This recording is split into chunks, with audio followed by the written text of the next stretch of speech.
Hey everyone! So I was at the grocery store yesterday, and I'm standing there in the beverage aisle, right? And this guy next to me is literally having a full-blown existential crisis over whether to grab a Coke or Pepsi. And I'm thinking, girl, do you even know what Pepsi actually is? Like, beyond just, that blue can, that tastes kinda different from Coke? So today, we're diving deep into the fizzy, sweet, absolutely fascinating world of Pepsi. Trust me, by the end of this, you'll never look at that blue can the same way again. Okay, first things first. Let's time travel back to 1893. Picture this. There's this young pharmacist named Caleb Bradham in New Bern, North Carolina. He's literally experimenting with different soft drink concoctions in his drugstore, serving them at his soda fountain. Like imagine your local CVS pharmacist, just casually inventing the next global phenomenon. Initially, he called his creation Brad's Drink, which honestly sounds like something a frat boy would name his homemade cocktail. But here's where it gets interesting. On August 28, 1898, Brad's Drink officially became Pepsi Cola. And why Pepsi? The name came from the pepsin and cola nuts used in the recipe.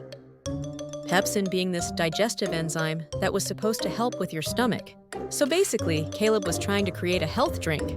Plot twist: by December 1902, Bradham formed the first Pepsi Cola company, and it became a corporation right there in North Carolina.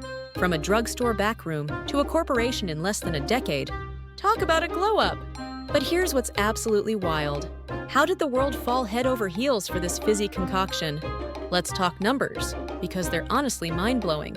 PepsiCo holds about 29% of the North American beverage market, and their U.S. market share in carbonated soft drinks is 24.3%. That's roughly 1 in every 4 sodas consumed in America.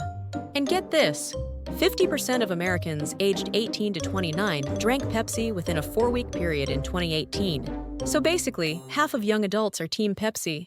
We're talking about a drink that went from one guy's pharmacy experiment to being consumed by hundreds of millions of people worldwide. The love story really took off because Pepsi positioned itself as the younger, cooler alternative. While Coke was playing it safe, Pepsi was out here, saying, choose your generation, and targeting younger consumers. Genius marketing, honestly. Now, let's get real about what you're actually putting in your body. When you crack open that can, modern Pepsi contains carbonated water, high fructose corn syrup or sugar, depending on where you are, caramel color, phosphoric acid, caffeine, citric acid, and natural flavors. The original recipe included pepsin. Remember, it was supposed to aid digestion, but that was removed ages ago. What stayed was that signature sweet taste, with just a hint more citrus than its main competitor. The phosphoric acid gives it that slight tang. And the caffeine? Well, that's your little energy boost. Here's something most people don't know. The recipe varies slightly by country, due to local taste preferences and regulations. So the Pepsi you're drinking in the US might taste subtly different from what someone's enjoying in Japan or Brazil. Speaking of global, let's talk about just how massive this brand has become. PepsiCo's total net revenue hit approximately $91.47 billion in 2023. Billion with a B! But here's what's fascinating about global consumption patterns. Coca-Cola outsells Pepsi in most parts of the US, with notable exceptions being Central Appalachia, Montana, North Dakota, and Utah. So there are literally regions where people are just more Team Pepsi. And honestly, I respect that loyalty. The way people consume Pepsi has also evolved dramatically. We've gone from soda fountains to bottles to cans to those massive 2-liter bottles that somehow always go flat before you finish them. Is that just me? Now, here's where it gets really interesting. How people perceive Pepsi versus reality? There's this whole psychological thing happening, where people swear they can taste the difference in blind taste tests. But studies show it's often way closer than we think. Pepsi has this reputation for being sweeter, younger, more rebellious. It's the soda that says, I'm not like other sodas, I'm a cool soda.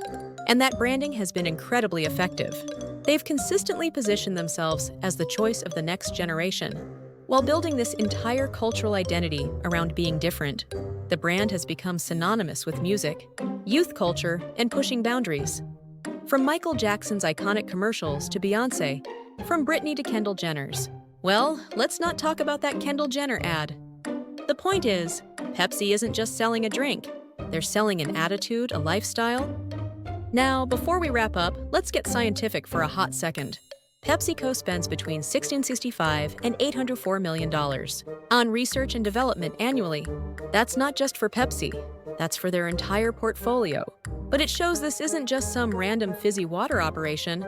This is a company that's constantly innovating, testing, and adapting. They're not just maintaining a 130-year-old recipe, they're evolving it, studying consumer preferences, and adapting to changing health, consciousness, and taste preferences around the world. And here's a fun fact that blew my mind. PepsiCo announced they're planning to achieve net zero greenhouse gas emissions by 2040, after generating about 57 million metric tons of greenhouse gases in 2019. So even this massive beverage empire is having to reckon with environmental impact. So there you have it, loves. Pepsi isn't just a drink. It's a 130-year-old cultural phenomenon that started with one curious pharmacist and became a global empire worth nearly $100 billion, from Pepsin-infused health drink to youth culture icon. It's honestly one of the most fascinating brand evolution stories ever. But here's the thing, we've only scratched the surface. Next week, we're diving into what actually happens to your body when you drink Pepsi. It's more complex than you think, and then we'll talk about healthier alternatives and the right way to enjoy it without completely derailing your health goals. What surprised you most about Pepsi's story? Drop it in the comments below. And if you learned something new today, hit that like button and subscribe for more deep dives into the stuff we consume without thinking. Until next time, stay curious, stay fabulous, and remember, whether you're Team Pepsi or Team Coke, at least now you know what you're actually drinking.